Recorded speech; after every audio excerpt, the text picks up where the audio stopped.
Before the video starts, I'm getting this game. I'm looking forward to getting it. It's hard to find any good videos that's talking good about the game. Um, yo, I got Saints Row when it first came out.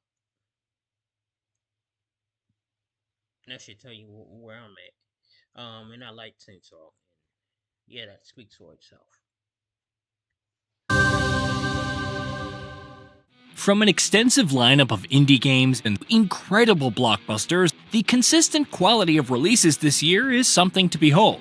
If you haven't gotten lost in the gorgeous world of Clair Obscur Expedition 33 or discovered the brilliance of Cyrodiil in the Elder Scrolls IV Oblivion Remastered, then maybe you experienced the Forza Horizon 5 and Indiana Jones and the Great Circle on PS5 for the first time.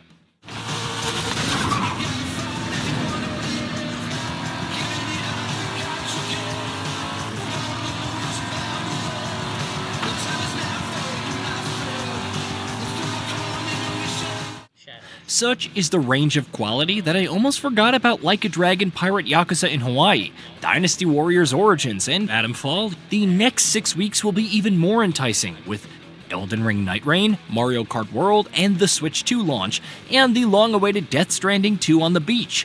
The year's second half is still TBD, with publishers doubtlessly scrambling to fill the void after Grand Theft Auto 6's delay. However, with all the showcases coming in June, we could see several potential release dates announcements. Amid all this hype, one game has seemingly slipped under the radar, made all the more bizarre by the time left before its release. We're talking about MindsEye, an action-adventure title developed by Build a Rocket Boy, founded by Leslie Benzies of Rockstar North fame.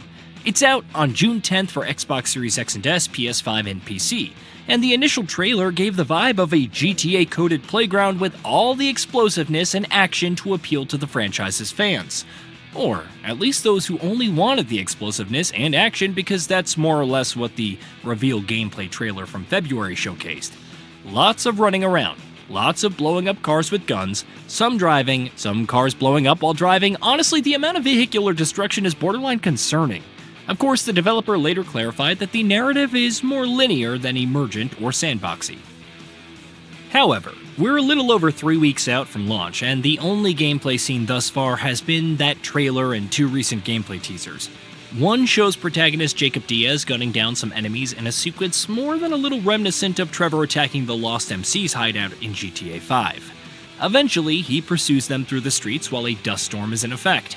The second teaser is longer but less exciting, showcasing some driving through Red Rock City at night. No overview trailer, no walkthrough of a mission, not even much by way of what makes the gameplay of MindsEye special or unique.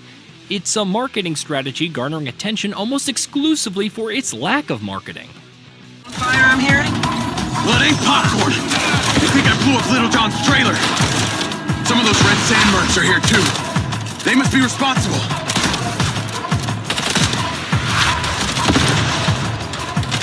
Those mercs are leaving.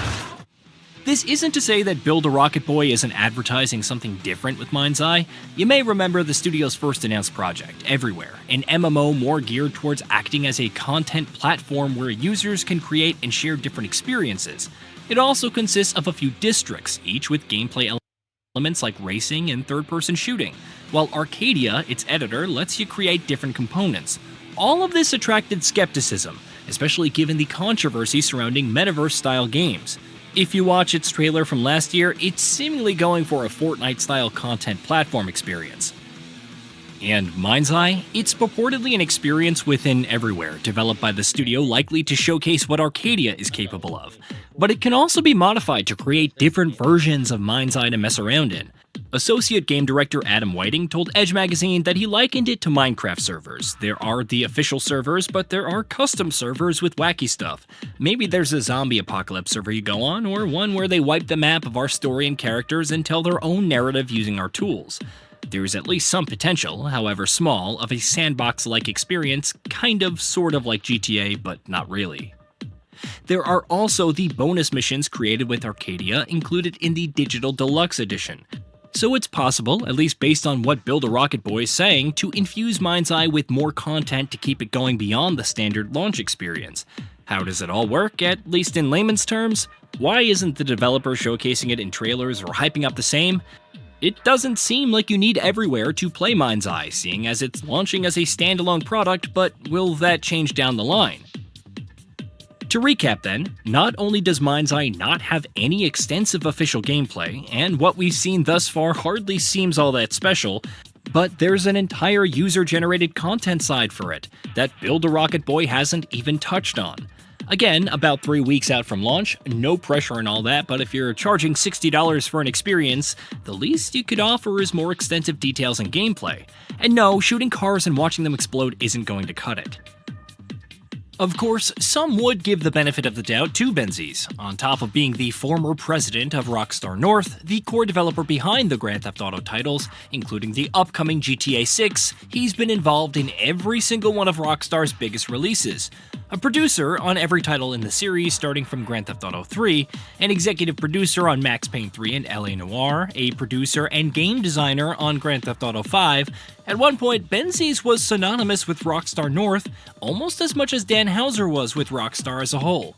Maybe he's earned some reprieve given his illustrious history. However, remember that Grand Theft Auto 5, his last project, was released in 2013? Everywhere was announced in January 2017, starting development on Amazon's Lumberyard engine before switching to Unreal Engine in 2020.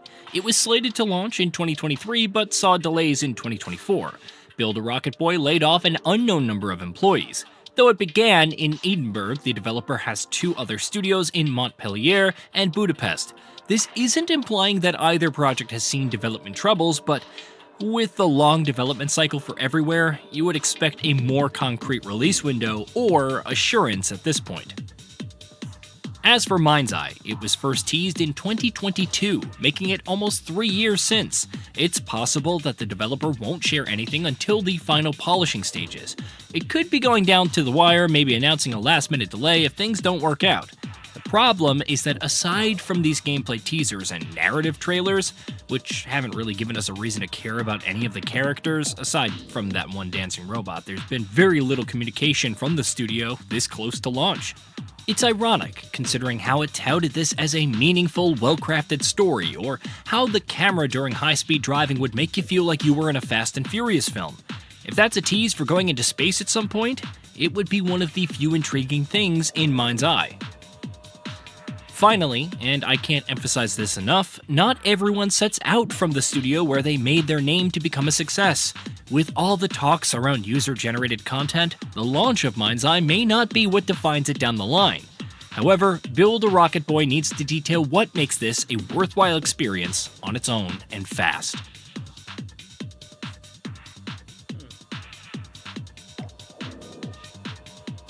Hey, did you know that we at Gaming Bolt upload new videos every day? Stick around, drop a like.